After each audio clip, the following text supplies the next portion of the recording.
নমস্কার বন্ধুরা, সুপর্ণার হিজিবিজি রান্নার চ্যানেলে আপনাদের সকলকে স্বাগত জানাই। আমি সুপর্ণা আজকে নিয়ে চলে এসেছি আবারও একটি নতুন রেসিপি। আজকে আমি করে দেখাবো চাউমিনের পকোড়া। তো চাউমিনের পকোড়া বানানোর জন্য আমি এখানে কিছু শুকনো চাউ নিয়েছি সরু আকারের। তো দেখতে থাকুন, সঙ্গে থাকুন।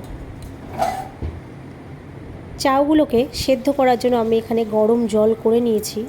গরম জলটি আমি এই শুকনো চাউগুলোর মধ্যে ঢেলে কিছুক্ষণের জন্য রেখে দেব।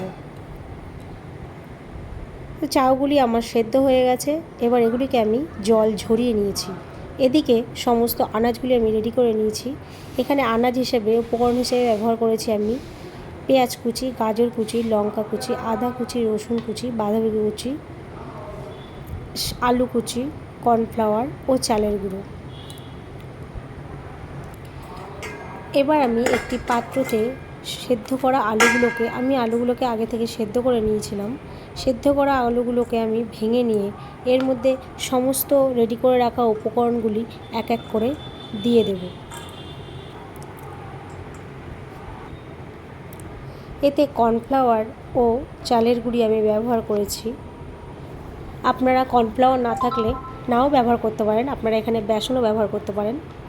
এবার আমি এর মধ্যে ধনেপাতা ও পরিমাণ অনুযায়ী লঙ্কা দিয়েছি। আপনারা যেরকম ঝাল খাবেন সেই অনুযায়ী লঙ্কা ব্যবহার করবেন। হলুদ, লঙ্কার গুঁড়ি ও শেষে দুটো আমি ডিম ব্যবহার করেছি। এগুলোকে আলতো হাতে কিন্তু মেখে নিতে হবে এবং আপনাদের পছন্দ মতো আপনারা শেপ দিয়ে নেবেন। এবার লো টু মিডিয়াম আছে এগুলিকে উল্টে পাল্টে আমি ভেজে নেব। এগুলো কিন্তু বেশি আছে ভাজতে হবে না, তাহলে ভেতরে কাঁচা থেকে যাবে। সমস্ত পকোড়াগুলি আমার একদম ভাজা হয়ে গেছে। তো দেখুন, এটি শুধু দেখতে নয়, খেতেও খুবই ভালো লাগে। আপনারা একবার হলেও বাড়িতে এইভাবে ট্রাই করে দেখতে পারেন। আমি এটিকে সন্ধেবেলা স্যালাড ও সসের সঙ্গে পরিবেশন করেছি।